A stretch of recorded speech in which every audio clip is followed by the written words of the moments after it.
भारतीय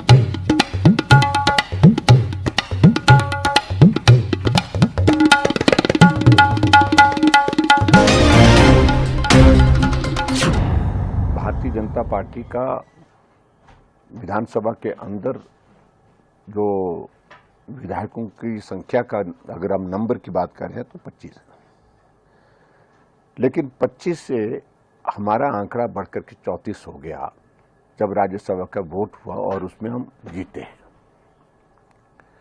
उसके बाद स्वाभाविक रूप से सरकार के ऊपर एक बहुत बड़ा संकट हो गया। बजट सत्र चल रहा था और बजट सत्र के दौरान अलग अलग जो फाइनेंशियल बिल जो है हमारे, जिस पर वोटिंग होती है और हर बार होती है, उससे बचने का रास्ता निकालने की कोशिश कर रहे थे। और पहले तो हमने जब कट मोशन पर हमने जब वॉइस वोट के साथ साथ में वहां पर डिवीजन मांगा, उसको अलाउ नहीं किया गया, उनके पास नंबर था नहीं। और उसके बाद परिस्थिति ये हुई कि इनके सामने संकट ये हो गया कि बजट पास अगर नहीं हुआ तो सरकार गिर जाएगी। इसके लिए एक ही तरीका था उनके पास कि भारतीय जनता पार्टी के विधायकों का नंबर हम कैसे कम कर सकें। 15 विधायक आज, जिसमें मैं भी शामिल हूं, को सस्पेंड किया गया और विदाउट एनी रीजन। जो रूल्स हैं उसके परिधि में कोई इस तरह का विषय आता ही नहीं है उसमें, क्योंकि हम सस्पेंड तब होते हैं जब हम सदन की कार्यवाही में बाधा डालते हैं, संचालन में बाधा डालते हैं। हम सारे विषयों को लेकर के सदन के अंदर अपनी बात कहने के लिए तैयार हैं, लेकिन उसके बावजूद भी हमारा सस्पेंशन किया गया ताकि कांग्रेस की सरकार बचाई जा सके। हमारा सस्पेंशन होने के बाद उनको बजट पास करने की गुंजाइश निकल आई और हमारी सस्पेंशन के बाद बजट तुमने पास किया।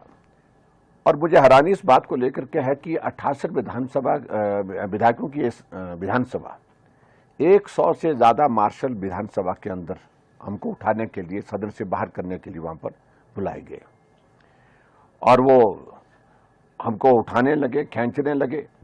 जब हमने कहा कि सदन के अंदर हम बैठे रहेंगे और उसमें भी अल्टीमेटली 1 घंटे, सवा घंटे से ज्यादा समय जो विधानसभा का जो एडजॉर्नमेंट किया गया था 12 बजे तक, वो जाकर के 1:15 बजे तक भी जारी रहा।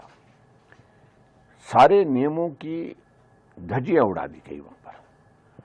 और विधानसभा के अध्यक्ष महोदय अपने आप को बड़ा कानूनविद मानते हैं।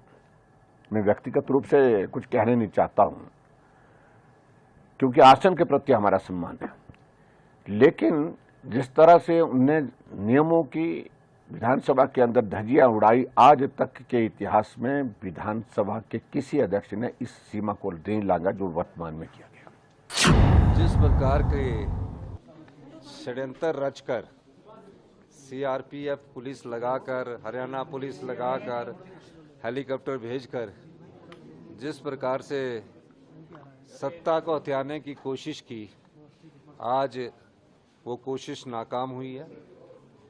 पिछले दिनों भी जिन विधायकों की खरीद फरोख्त की बात थी और ये पता लगा, और मैं दावे के साथ कह सकता हूं कि जिस प्रकार से उन्होंने प्रलोभन दिया होगा उसके कारण कुछ विधायक बिके हैं और हमने उनके खिलाफ डिस्क्वालिफिकेशन मोशन भी लाया है और जिसकी सुनवाई चल रही है। मैं एक बात और कहना चाहता हूं,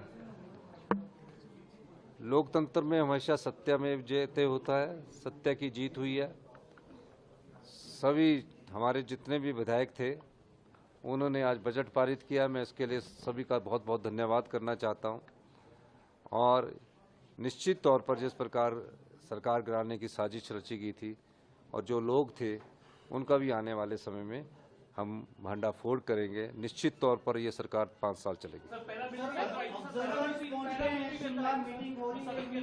आप देखिए सदन के अंदर पैरामिलिट्री आ रही है, सीआरपीएफ आ रही है।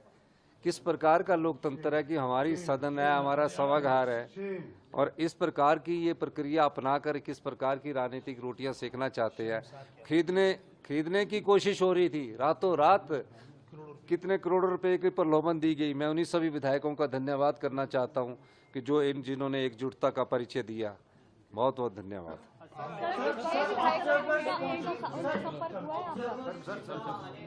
नहीं देखिए, नहीं, ऑब्जर्वर जो आए थे वो हमारे जो ये संकट था, जिस संकट के लिए उन्होंने उनको बुलाया था कि इस संकट से निपटने के लिए वो सभी विधायकों से बात करें, इस सिलसिले में ऑब्जर्वर आए थे। और कई मैंने र्यूमर देखी कि वो चल रहा है कि इस्तीफा दे दिया। जयराम ठाकुर जी कह रहे हैं, कांग्रेस पार्टी का फैसला जयराम ठाकुर जी करेंगे। तो इसलिए मैं कहना चाहता हूं कि इस पर